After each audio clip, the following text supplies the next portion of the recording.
What's up, fam? I'm Chappell, host of the Recap Kickback podcast, here for the exit interviews for Deal or No Deal Island Season 2. With me, my amazing co-host Jenny Autumn, and the second eliminated contestant from Deal or No Deal Island Season 2. My favorite contestant, y'all. It's Sydney. Sydney, how are you? I'm excellent. How are you? I'm good, but very sad to see you here today talking to us. Yeah. We got a lot of questions for you. Are you ready to talk about your game? I am so ready. I just have to say, I watched your guys' recap of the first episode, and I was laughing my ass off. You guys were so funny. I just like kept rewatching it because I was like, they're the only ones saying anything nice about me, so I'm just gonna watch this one a lot. Oh, Well, we have Sydney, a lot of good stuff to say about you, right, Jenny? No, you guys are yeah, funny. I speaking for Chappelle and I both, but we were both very excited to speak to you. We just didn't think and didn't want it to be this soon. So, All good. but here we are. Here we are. Yeah. So, Sydney, you were targeted by the winning team after they beat the banker. Were you surprised that it was you that they ultimately came for? No, absolutely not. Um, I I knew going in, you know, CK and I know it shows in the episode that CK and I had a conversation. And, we did what Luke calls a Wisconsin handshake. And we had this conversation. We made an agreement that we would send Rock home. And, I didn't trust her really. So I kind of knew going in that that's what was going to happen. So I was just like fully mentally prepared for that moment. So did Hmm. CK mention anything after that? You didn't get any sort of heads up. You just had a feeling like this is a BS agreement here. Yeah, no heads up. And literally, like, until we were walking into the temple, like, she kept looking at me and making eye contact with me, and she'd be like, and Mm. to be honest with you, like, if the roles were reversed and I were eliminating her, I wouldn't have eliminated her. I would have stuck to that agreement, even though I don't like her, just because we made an agreement. But I could just tell there, when you can just feel it, there was just this Hmm. energy. I could feel it with everybody. I was like, oof, it's not happening. Yeah, it's funny that you bring that up because I was going to mention your intuitiveness a little bit because you did take a moment during the banker competition to kind of apologize to everybody. Did you feel like, okay, this is my last chance to save myself, or was it just something you had been meaning to get off your chest? No, I've been asked that a lot, and I'll be completely honest with you. I don't know if it shows in the episode, but I have lupus and I was really, really sick while I was there. And I was having a really hard time with the challenges. I was in like a full-blown flare-up. And I pretty much knew during that first challenge when I was wiping out, there is no way that I will make it to the end of this game. Like physically, my body was not going to let me do it. And so knowing that I was going to be eliminated, it wasn't even me trying to stay. It was me trying to be like, all I have is my reputation. That's the only thing you have. And if that's the only thing I can protect at this moment, I would rather walk away with my dignity, knowing that I apologize for something. Because to be honest with you, that wasn't my character. Like I was nervous, I was anxious, I was like, I'm not a super self-aware person, obviously. And I get excited and like I was just talking and I didn't even realize what I was doing. And so I wanted that to be out there. I didn't care about staying. I was like, I would rather walk away and know that like people know that I'm not that person. Excuse Yeah. me, I'm kind of nervous. No, don't be nervous with us. We're just happy to be Yeah. talking to you. I think it's very Thanks. commendable that you apologize to everybody, especially considering, you were having such a tough time. Like nobody, I don't think we knew as a viewing audience, right, Jenny? We had no clue. I mean, obviously the stress of being in the bottom, too, and the added drama of the twist of it being in teams, like, you could see that you're stressed, but that would be, something that people would expect anyway. Like, was that adding to the whole situation, just the very fact that, like, if you might be in a situation where you have to face the banker, and not only if you, because you mentioned in the episode a lot, like, I'm not feeling mentally prepared to do this right now. Yeah. Um, uh, how much of the twist of it being combined with your partner, and what the implications of that, did that help or add to the stress? I think it added to it, to be honest with you. I'm kind of like a lone wolf in life. Like I'm very much, if you want something done right, do it yourself. And like I I think having it be, with my partner and having it be dependent on somebody else in that situation was more difficult for me. So I guess that's it. Your question, is that your question? Yeah, no, for sure. And like it was a complicated situation too, right? Because you are, if you end up facing the banker with your partner, it's like it's a collaborative thing, you're working together, but you're also thinking if this goes poorly, I need to have been putting myself in a position where I'm like against this person and I want them to send, Exactly. him home over me. Yeah, and it happened so quickly from the challenge to Temple. I had like 30 minutes to get ready. It happened so quickly. There wasn't any time to strategize. There wasn't really any time to like have these, try to fix things as I needed to. And I didn't know enough about RHAP to know if we went to play the banger, if it was going to be like, all right, no, Sydney's going to carry the load on this, or if he was going to step up. And to be completely honest with you, as you saw, miss 33%. It's not a math thing. It's literally like I take steroid. I was on steroids at the time for my lupus flare up, and my brain fog gets like it's like fatigue and brain fog. I watched that back and I was like, I don't even remember that. Like I got an A in statistics. I was like, I don't even remember that. And so I was not confident at all that I would go up. I I could have imploded. There was no chance. And I didn't know anything about RHAP to know if he would be able to like kind of carry me through that. We get the numbers wrong when we're just talking about it on a podcast. So we're not even under the stress of trying to win money. A lot of pressure. Yeah. I couldn't even imagine. CK got it. So thank God for CK, right? Yeah. So I know you didn't have the warmest feelings for CK, but did you have a general sense of what you planned on doing if you were to survive this Banker's Temple? Because if you were to make it through, I would love to know who you planned on working with, who you were getting close to, and if you had any allies that you naturally would have kind of worked with had you been able to get through this particular obstacle. Well, it's really funny having watched, everything now, because I'm now answering your question with a completely different state of mind than I would have at the time. Because what's not shown, like obviously we're filming 24/7, so you guys don't see everything. And I understand that it makes funny TV to make me seem like, single white female, crazy girl. And it's funny. And I think it's funny and I'm leaning into it. But David was my first friend on the island. He was the first person I was on the boat next to. And we really hit it off. And that first little bit that you saw where I was like, he's so hot and stupid. Like, that's very much my personality. That's me.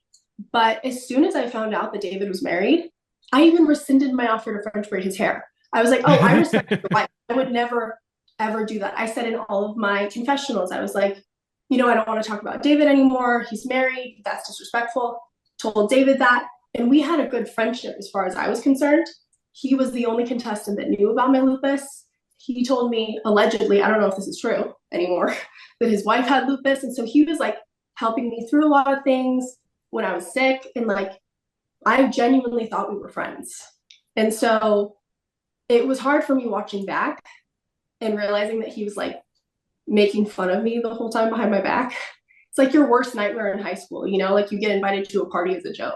That's like what it felt like.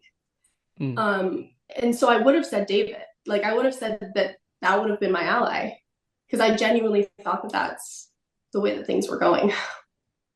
I could have seen y'all working together in the game, despite the confessional is the confessional. People planned it up for the cameras, but it did look like he was already considering you an ally. It's just that he didn't expect for you to be so attracted to him. I guess it just kind of caught him off guard. No, but that's the thing is, David knew exactly what he was doing, and David, as much as you don't see it, it was not like a one-sided flirtation.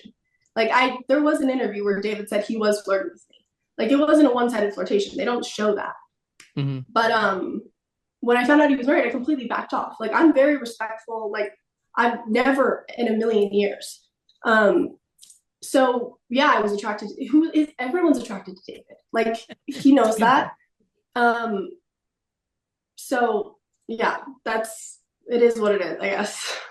I'm curious, Sydney, like how much do you feel like part of the situation might have been, the fact that David it was familiar with Parvati, and because he positions this in a confessional where he talks about it's almost like being on a date and the love of your life walks in, where it seems like he kind of felt like he had to decide between working with you or Parvati. So that makes me like curious, what was your relationship with Parvati like? Because we see in the episode Parvati, was one of the people that was, for her own purposes trying to make sure that you weren't the one eliminated, but we didn't really actually see like quite a bit of your relationship with Parvati. Was there any strain there? Was that perhaps something that No, was not playing at into your all. relationship with David? No. No, not at all. There was nothing negative with she and I at all. We had some really great conversations. We had a really great heart to heart. Like I completely opened up to her about a lot of stuff in my life, and she talked to me about like her childhood growing up, and now that I know that she is who she is, I'm like, that's pretty cool. So I don't know how much of it is true. I don't know anything about these people. I don't trust any of them. But like I have nothing bad to say about her. And out of all of the women there, I feel like I definitely, connected with her the most. And so maybe David wasn't aware of that. Maybe he felt like he needed to choose, or maybe he genuinely really just thought I was some crazy bitch. I have no idea. I haven't asked him. Do you see what's happening to my skin here? This is a lupus thing when I get like nervous or anxious. So Oh, wow. I get that too. Yeah. I don't have lupus, but I have something else that does that. So yeah, so Sydney, just ignore it. you're a no, good girl. Sydney, you're totally fine. So why Deal or No Deal Island? Were you a big fan of Deal or No Deal, or did you watch season one and think this is something I think I can do? Yeah. No, so I was a huge fan of Deal or No Deal growing up. My family, we used to all watch it together. Like every time it was on, we all watched it together. And there was a Deal or No Deal, not Deal or No Deal Island. There was a Deal or No Deal game on the App Store that you could download. And I had like my old little flip phone or whatever it was, I don't know. And I would play Deal or No Deal on that when I was like 10. So I loved that game, loved it, and loved Howie Mandel, loved the whole thing.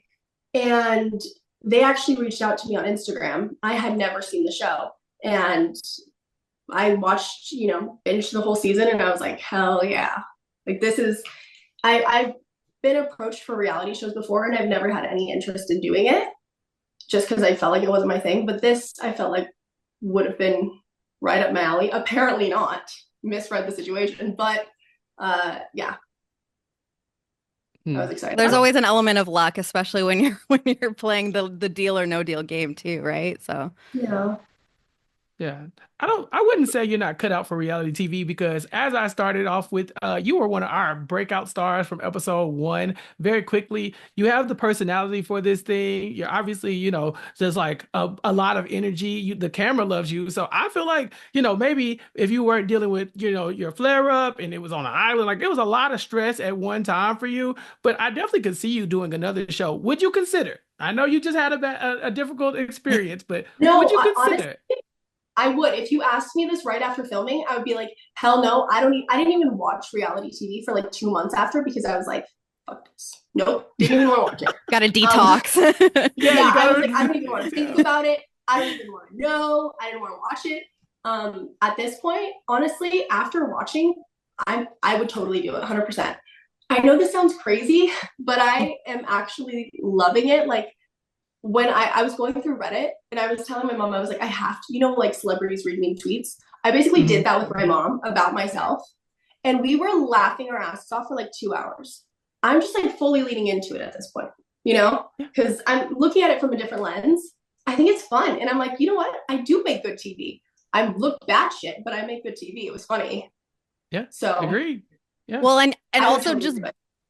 you have the experience of doing it now, and it's like obviously parts of it were maybe more than you anticipated or not what you were expecting. That's a learning experience. You take it into something else, maybe with like a different vibe. Listen, Big Brother's in a house. I don't know. Oh, yeah, you got a house. That's totally different. I'm not exposed to the elements. No, we were living in luxury on that island. Like, I went home and I was like, this was like the Ritz-Carlton. This was amazing. Yeah, honestly, it was like the travel. Like, I get really sick when I travel. If I pick something up, my body just can't fight it off. But Big Brother in a house, I could do that. I've seen people online saying that I could do House of Villains. I've never seen that, but apparently We I'm the cover that villain. show. Do you guys? Yeah. Yeah, you would be wonderful. Apparently I'm a villain, and you know Just what? own it. You can own it. And Yeah. villain means different things to different people, and that's what we learned from the show. You know We what? love I villains here. spoke with Yeah. I spoke with one of the producers yesterday, and I said, I was like, you know what? At least Sun Tzu, Art of War. He says, fall like a thunderbolt. I'm so like, at least it was memorable. You know, if I took this opportunity, at least it wasn't like, what was her name again? You know, and that's kind of how I'm looking at it. Oh no, that's a great way to look at it, honestly, because again, we are here talking about characters on a TV show. You know, like you are you, and you know you better than we will ever know you. But we just saw a little piece of what they presented, and we loved it. So I'm sure you could do great on another reality show as well. What other shows do you watch? You said you took a detox from reality TV. Are you very into the community? You like to watch a lot of reality? I do. I'm really into Real Housewives of Salt Lake City. I grew up in Salt Lake City, and so like, you know, I'm like, I really like that. I like any of the Real Housewives stuff. More Bravo. I'm not super into challenge shows, ironically enough. I didn't even watch Survivor, so that's why I didn't know who anybody was. It's like a Martian world to me. Sydney, you should get into the Traders. There's Housewives on that, so it's like easing in, and then like a bunch of other reality TV. Yeah, I've heard that. Is that basically just people they cherry pick from all different shows? Yeah. Yeah, like the Avengers. Yeah, they're everywhere. Yeah. Ah, sick. Yeah, I should get into that. That's a good one. Okay. Well, That'd be another fun one to consider. Yeah. Listen, if anyone reaches out to me, I'm open to anything at this point.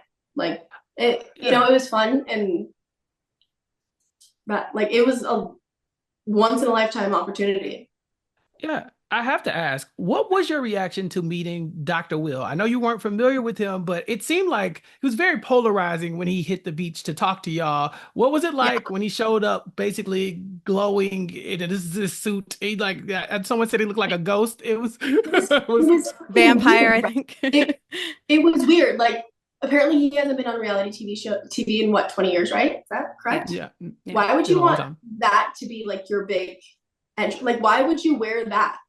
That's my question. Like if people haven't seen you on reality TV in 20 years, like that's your big moment. You're like, yeah, I'm back. I don't know.